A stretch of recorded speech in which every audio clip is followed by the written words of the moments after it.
rekomendasi dari tim yang saya ketuai, itu termasuk Menteri Lingkungan Hidup, termasuk Menteri Kehutanan, dari juga Dewan Ekonomi Nasional. Kemarin diputuskan oleh rapat bersama bahwa kita rekomendasi ke Bapak Presiden bahwa perdagangan karbon internasional itu dibuka. Selama ini pelaku-pelaku karbon, pedagang karbon internasional dilarang masuk ke pasar Indonesia. Karena kita harus mengakui bahwa Indonesia banyak kelebihan, terutama di bidang kehutanan, nature-based solutions, selama ini tidak bisa dinikmati oleh pelaku-pelaku dalam negeri karena ditutup. Maka Menteri Kehutanan dan Menteri Lingkungan Hidup merekomendasi ke pemerintah, ke Presiden, agar perdagangan karbon dalam negeri dibuka untuk pelaku-pelaku internasional. Dan yang verificators seperti Vera, Gold Standard, Astria atau sebagainya, itu boleh dipakai sebagai acuan di dalam negeri. So ini adalah rekomendasi kepada Presiden. Kami yakin, amat yakin Presiden akan putuskan dan akan menyetujui. So ini suatu langkah yang saya bisa umumkan hari ini. Itu berdasarkan rapat yang saya pimpin kemarin. Ini supaya likuiditas yang sekarang sudah siap di luar negeri bisa masuk dan menghidupi pasar karbon di dalam negeri yang namanya IDX. Saya kira semua yang di sini tahu kan ya, IDX. Itu dibuka 2 minggu lalu, tapi ternyata perdagangannya amat rendah. Volumenya kecil sekali.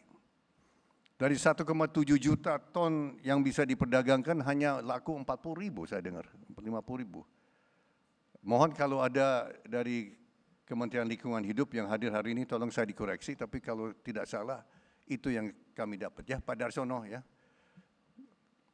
40.000, sangat kecil.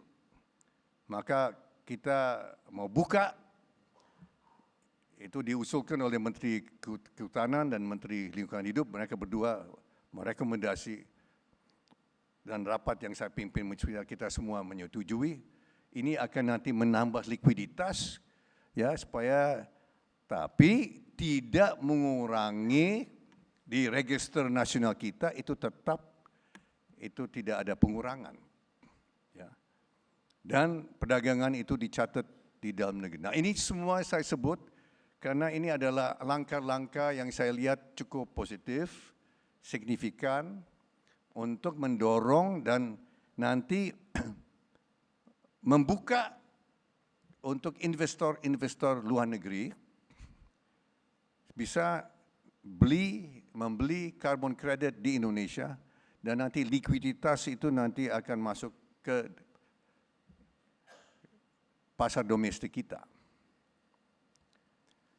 Ini semuanya, ini nanti pasti dipengaruhi oleh pelantikan Presiden Amerika, Presiden Donald Trump, yang menarik Amerika dari perjanjian Paris tahun 2015. Kita semua masih menunggu dampaknya. Semua yang saya ketemu dan ini lihat ada dampak negatifnya adalah kalau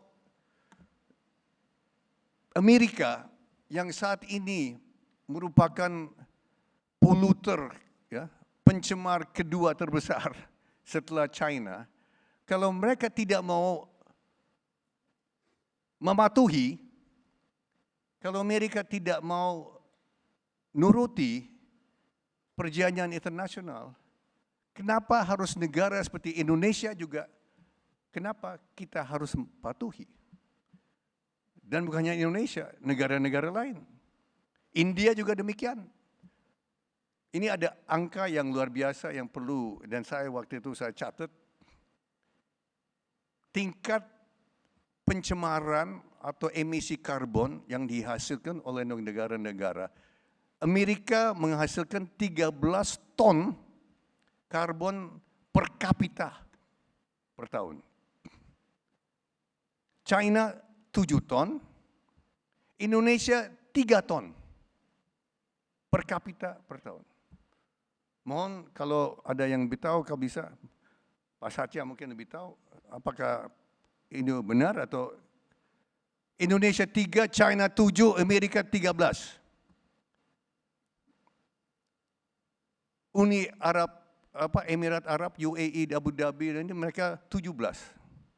Qatar 17, karena populasi sedikit Pak CT. Tapi di sini, ini adalah masalah keadilan. Ya, kita 3 ton, mereka 13 ton, kita disuruh tutup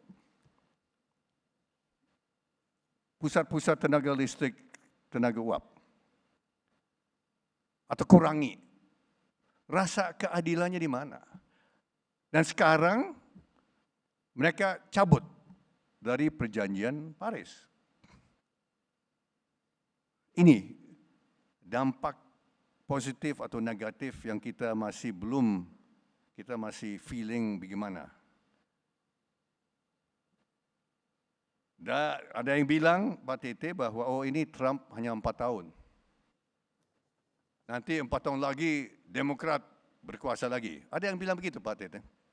Tapi ada yang bilang, belum tentu. Trump, wakil presiden itu namanya J.D. Vance, umur 40.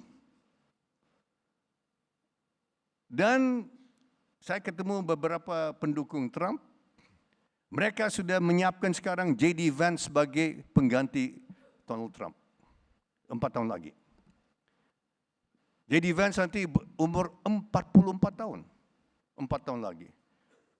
Dan kalau dia terpilih bisa 2 kali. Berarti apa Pak CT? 12 tahun. Amerika di luar perjanjian Paris.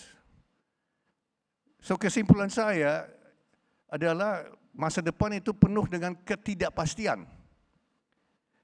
Nah, Indonesia harus merencanakan program pembangunan dengan situasi yang penuh dengan ketidakpastian, Pak CT.